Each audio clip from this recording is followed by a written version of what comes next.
사랑하는 성도 여러분, 5월 14일 아까베 시간이 돌아왔습니다. 오늘도 말씀으로 하루를 승리하시는 저와 여러분 되시기를 소망합니다. 오늘 시편 14편의 말씀은 여러분들 다 제 해설을 들으시고 나중에 쭉 읽는 것이 조금 더 깊이 이해한다고 생각이 됩니다.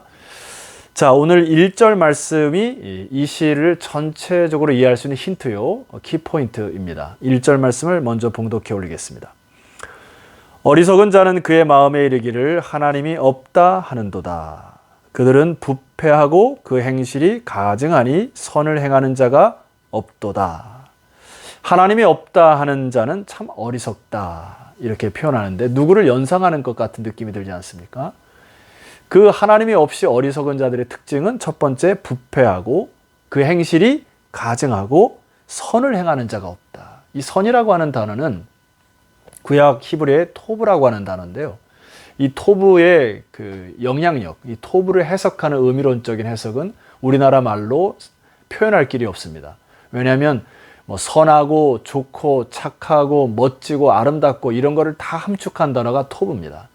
그래서 히브리 말로 보켈 토브 하면은 굿모닝이지만 이것은 하나님이 오늘 허락하신 좋은 아침, 너무나 원더풀한 아침, 이거를 쓰는 단어가 바로 토브라고 하는 단어입니다.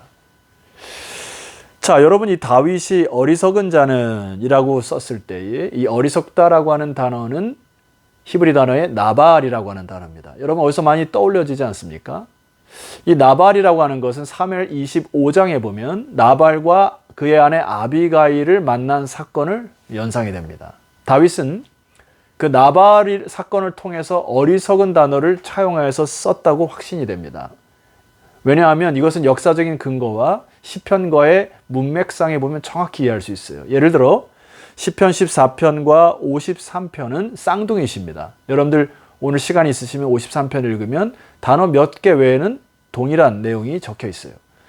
그런데 52편은 사무엘상 21장, 22장을 배경으로 하고요. 시편 54편은 사무엘상 26장을 배경으로 합니다. 그러면 시편 53편은 사무엘상 23, 24, 25가 배경이 되겠죠. 이 연결이 되니까. 자, 그러면 도대체 어떤 일이 있었을까? 한번 살펴보도록 하겠습니다. 사무엘상 25장 2절에서 4절을 보게 되면은 다윗이 이제 도망자의 신분이 되죠. 사울이 쫓아와서 도망해가지고 이방 땅으로 가게 되는데 2절에 이렇게 기록이 되어 있습니다. 마온에 한 사람이 있는데 그의 생업이 갈멜에 있고 심히 부하여 양이 3,000마리요 염소가 1,000마리이므로 그가 갈멜에서 그의 양털을 깎고 있었으니. 자, 여기 양털을 깎고 있었다고 하는 것은 오늘날 우리 식으로 표현하면 추수 때가 이르러, 이런 표현입니다. 먹을 것이 풍족하겠다는 거죠. 양털을 깎는다는 것은 이제 양고기뿐만 아니라 그 털을 통해서 각종 상업이 일어나는 시기였습니다. 우리나라로 하면, 다시 하면 농사를 이제 거둬들이는 시기에 이런 시기입니다. 자, 25장 3절. 그 사람의 이름은 나발이요 그의 아내의 이름은 아비가일이라. 그 여자는 총명하고 용모가 아름다우나. 자, 나발이라고 하는 사람은 남자는 완고하고 행실이 악하며, 이미 여기에 나발에 대해 쓰고 있죠. 그는 갈렙 족속이었더라. 다윗이 나발이 자기 양털을 깎는다 함을 광야에서 들은지라. 그래서 다윗이 이에 소년 10명을 보내요. 그 소년들에게 이르되 너희는 갈멜로 올라가 나발에게 이르러 내 이름으로 그에게 문안하여 고기를 좀 달라. 내가 그동안 당신에게 수년 동안 양을 지키고 또 여기에 보니까 염소를 지켜줘서 다윗이 그의 부하들을 통하여서 나발의 재물을 잘 보호해 주었던 그런 관계였습니다. 그런데 이 순수한 소년 10명을 보내서 우리 부하들이 굶고 있고 당신들은 양털 깎는 시기에 풍족한 시기를 지내고 있으니 그동안 베풀었던 은혜를 이제 나에게 좀 돌려주시오 하고 정숙하게 그의 소년 10명을 보냅니다. 그런데 이 나발의 행동이 좀 이해가 가지가 않아요. 자, 사무엘상 25장 10절을 보시게 되면은 나발이 다윗의 사환들에게 대답하여 이르되 다윗은 누구며 이새의 아들은 누구냐? 성도 여러분, 지금 요즘 아이들의 말로 표현하면 쌩 까고 있습니다. 그러니까 나는 모른다. 은혜를 받을 때는 굽신굽신하면서 다 받았는데 이제 자기 배가 부르다 보니까 다윗을 모른다. 다윗은 누구며 이새의 아들은 누구냐. 그러면서 이렇게 비아냥거립니다. 요즘에 각기 주인에게 억지로 떠나는 종이 많도다 하고 다윗을 뭐로 표현하죠? 억지로 주인을 배반하여 떠난 사악한 놈이 저놈이다. 이렇게 그 10명 소년의 순진한 소년들에게 이렇게 얘기를 하는 거예요. 11절 내가 어찌 내 떡과 물과 내 양털 깎는 자를 위하여 잡은 고기를 가져다가 어디서 왔는지도 알지 못하는 자들에게 주겠느냐 하고 그의 다윗이 보낸 10명의 사환들에게 사실 다윗이 치욕스러운 그 모욕을 당합니다. 그래서 다윗이 나중에 너무나 분한 거예요. 그게 수년 동안 양을 돌보고 염소를 돌보고 그동안에 친숙한 관계를 맺었는데 그들의 소년들 앞에서 이 리더자가 너무 치욕스러운 이런 입장을 다윗이 겪습니다. 그래서 나중에 다윗이 분을 내어서 분을 참지 못하고 이제 부하들을 데리고 나발을 공격하려고 가려고 했던 그 장면을 여러분 기억하실 것입니다. 자, 1절로 다시 돌아가시게 되면은 어리석은 자는 그의 마음에 이르기를 하나님이 없다 하는도다. 자, 하나님이 없는 나발과 같은 사람들이 배은망덕한 거죠. 그들은 부패하고 마음이 부패하고 그 행실이 가증하고 선을 행하는 자가 없도다. 요만큼의 국률한 마음도 없고 요만큼의 다른 사람의 연민도 없이 자기의 재물 욕심으로 인하여 자기가 은혜 받았던 것을 다 잊어버리고 현실 속에서 너무 깍쟁이처럼 그렇게 선을 거버리는 이 어리석은 자에 대해서 다윗이 폭로를 합니다. 그리고 얼마나 참 치욕스러웠겠어요. 그런데 이제 다윗이 이 시를 적어나가면서 이제 서서히 마음이 좀 정리가 되지요. 여러분, 우리가 인생을 살다 보면은 이런 경우가 종종 있습니다. 내가 나름대로 열심히 살아왔는데 자존심이 무너질 대로 무너지는 경우도 있습니다. 나는 저 사람에게 선으로 다했는데 저 사람은 악으로 갚은 경우도 있어요. 때로는 내가 손해를 보면서 내 것은 다 버리면서 내가 돈을 빌려줬거나 돈을 꿔줬거나 내가 청성을 다하여 도와줬는데 저쪽에서는 입을 닦아버리는 경우도 많이 있습니다. 심지어 내가 아는 분들은 자기는 절제하고 덜 먹어가면서 내가 돈을 빌려줘서 저 사람에게 돈을 빌려줬는데 그 자녀들은 좋은 것을 사 먹히고 사 입히고 근데 내 자녀들은 굶어서 이렇게 있었던 경우도 있고 그러니까 너무나 이 비교적인 삶 속에서 염치 없는 사람들을 만나게 됩니다. 열받게도 만들기도 하고 보이지 않게 내 마음이 화가 나기도 하고 이런 그런 이 어려운 상황을 겪었던 때가 여러분 한두 번이 아닐 것입니다. 자, 이 상황을 통해서 다윗을 통해서 이기는 지혜를 하나 좀 배웠으면 좋겠어요. 자, 2절을 보니까 여호와께서 하늘에서 인생을 굽어 살피사 지각이 있어 하나님을 찾는 자가 있는가 보려 하신즉. 자, 하나님이 동일하게 이렇게 전 세계적으로 또 그 시대를 이렇게 보시고 계십니다. 근데 다윗의 판단이 뭐냐니까 다 치우쳐 함께 더러운 자가 되고 선을 행하는 자가 없으니 하나도 없도다. 여기에 사용한 선이라는 단어 아까 뭐라고 말씀드렸죠? 토브라고 하는 단어입니다. 하나님이 이렇게 인생을 쫙 굽어 살펴보니까 다윗의 마음속에 어떤 마음이 드냐니까 나도 선을 행하지 못했구나. 내가 좀 더 선을 베풀었으면 좋았을 것을. 그리고 나로 인하여 다른 사람이 또 희생하고 또 염치 없이 그렇게 당하는 그런 사람도 있었겠구나. 하나님 입장으로 보니까 저 사람이나 나나 도찐 개찐이었고 하는 것이 느껴졌던 것 같습니다.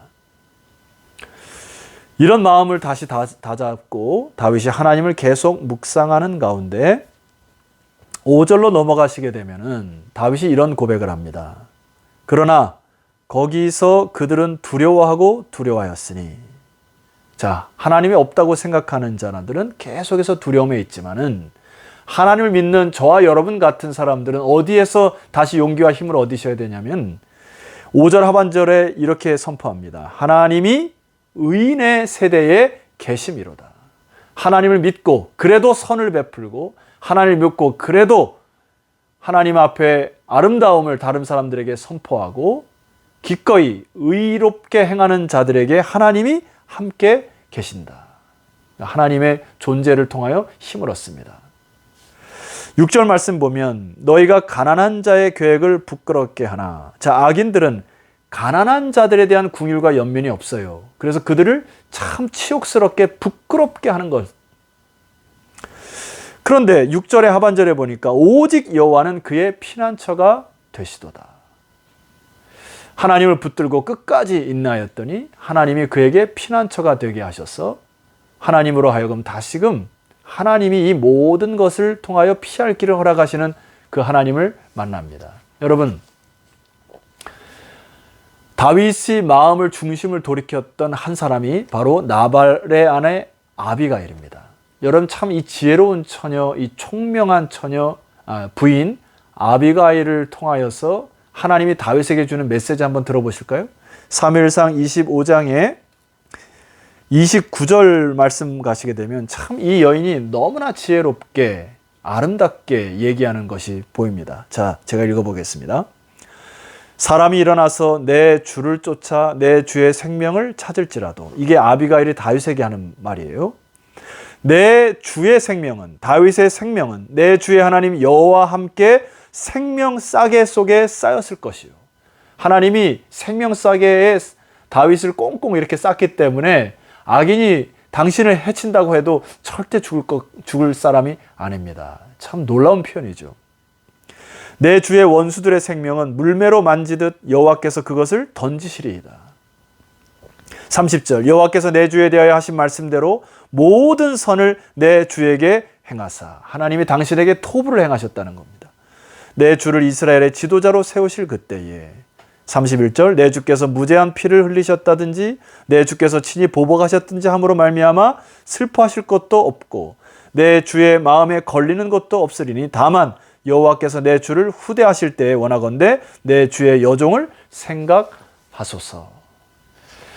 다윗이 왕이 되었던, 그리고 지금까지 모든 신분도 오늘 여기 아비가일의 표현을 보면 하나님께서 당신에게 토부를 베푸셨으므로 다윗이여 당신의 손으로 피를 흘리지 마시옵소서 하고 당신의 그 마지막 판단할 때에 이 여종을 기억하소서 라고 하는 이 아비가일의 언어를 통하여 하나님이 참된 피난처로, 마음의 피난처로 다윗을 이끄는 것을 볼 수 있습니다.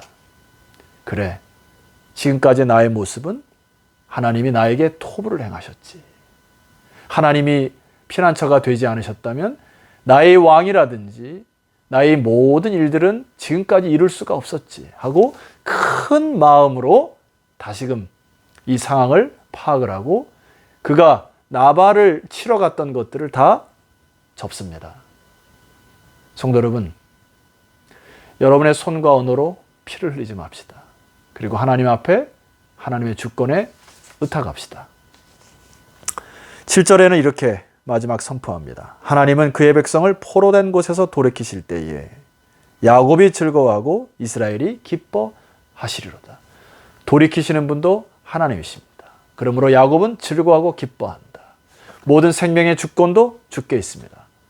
그러니 선과 악의 갈림길에서 토브, 선을 택하십시오. 기도합시다. 존귀하신 하나님 아버지, 군급하고 쫓김을 당하고 때로는 억압당하고 누명을 쓰고 이런 여러 가지 삶이 있지만은 궁극적으로 돌이키시는 분이 하나님이심을 보게 하시니 감사합니다. 오늘 말씀처럼 하나님은 의인의 세대에 계시는 분이시고 오직 여호와는 그의 피난처가 되시는 하나님을 의지하여 수많은 묶임과 수많은 얼탈의 실타래들이 하나님 앞에서 풀어지는 귀한 아침 되게 하옵소서. 예수 그리스도 이름으로 기도드렸사옵나이다. 아멘. 자, 사랑하는 성도 여러분, 내일 아침 다시 찾아뵙도록 하겠습니다. 내일 뵙겠습니다.